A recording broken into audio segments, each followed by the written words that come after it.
Hello मित्रांनो, नमस्कार. तुमचं पुन्हा एकदा आपल्या या नवीन छोट्याशा शॉर्ट व्हिडिओमध्ये स्वागत आहे. मी हा एक शॉर्ट व्हिडिओ क्विक बनवत आहे, कारण आपण मागच्या एक दीड महिन्यामागं आपण एमपीएससीच्या विषयावरती थोडं बोललो होतो. एमपीएससीच्या ड्रग इन्स्पेक्टर एक्झामच्या बाबतीत स्पेसिफिकली, कारण तो पेपर फुटला होता हे आपल्याला समजले होते न्यूजमधून, आणि त्या अनुषंगानं आपण थोडंफार डेटा अनालिसिस केलं होतं. तो डेटा आपला जो होता तो बऱ्याच लोकांनी रेफर केला होता, पब्लिश केला होता. महाराष्ट्र टाइम्सने यूज केला होता, काही काही पॉलिटिशियन्सने यूज केला होता, की ज्याच्यामध्ये आपण क्लेम केला होता की असे काही कॅन्डिडेट आहेत की जे कोणत्याच एक्झाममध्ये पास नाहीत आणि इकडे टॉप 10, टॉप 30, टॉप 50 मध्ये आहेत.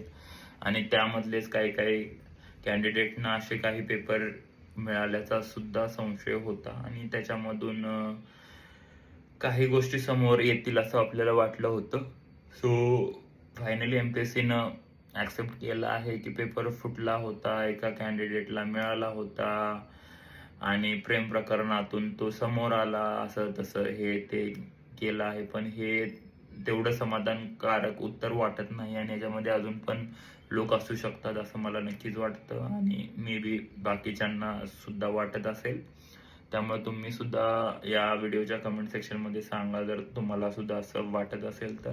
आणि सगळ्यात इम्पॉर्टंट म्हणजे की जे आता जे स्वयंघोषित जे सोशल मीडिया इन्फ्लुएन्सर आहेत, त्यांच्यापासून आपल्याला थोडं, त्यांना सुद्धा आपल्याला थोडीशी म्हणजे त्यांची जागा दाखवली पाहिजे, कारण ते अगोदर अजिबात बोलत नव्हते काही.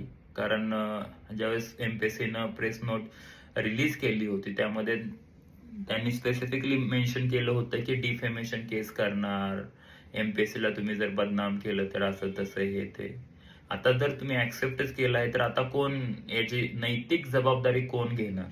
कोण आहे डिफेमेशनला कोण जबाबदार? आता जे झाली आहे एमपीएससीची जी प्रतिमा जी मलिन झाली आहे, ह्या ह्या ह्या इन्सिडेंटला कोण जबाबदार आता? आणि जे ह्याच्यामध्ये इन्व्हॉल्व्ड आहेत ते तर आहेत ते आहेत, पण एमपीएससी याच्यावरती काय ऍक्शन घेणार आता? आणि ह्याच्यामधून जे बाकीचे कॅन्डिडेट जे आहेत की हा बळीचा बकरा आपल्याला मिळाला आहे, अटक झाली आहे, आपण सुटलो असं ज्यांना वाटत आहे त्यांचं काय? त्यामुळं आपल्याला आपले डोळे उघडे ठेवले पाहिजेत. आपल्याला आपल्या मागण्या अजून आपल्याला पुढे केल्या पाहिजेत की नाही, आता हे तुम्ही ऍक्सेप्ट केलं आहे ठीक आहे, पण बाकीच्यांचं काय की जे अजून संशयित आहेत, त्यांची तुम्ही चौकशी केली का? अजून किती जण आहेत इन्व्हॉल्व, काय डेटा आहे, ती पारदर्शकता अजून आपल्याला पाहिजे. आणि त्यावर ते आपल्याला मिळेल याच्यावरती आपला विश्वास आहे, एक भाबडा विश्वास आहे त्यावरती नक्कीच. आणि बघूया कसं काय काय होतंय. आणि री एक्झाम होते, एक चांगली गोष्ट आहे आपल्याला. ॲज इट इज आपण कॅरी फॉरवर्ड जे पण कॅन्डिडेट होते ते होणार आहेत.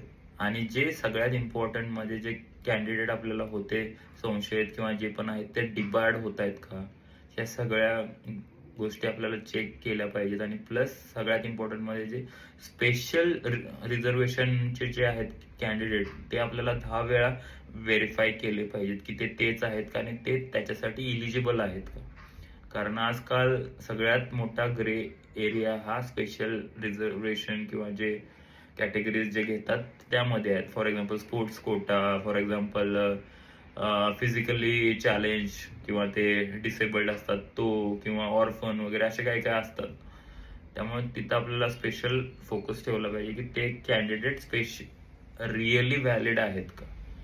आणि बघूया काय काय आपल्याला अजून समजतंय.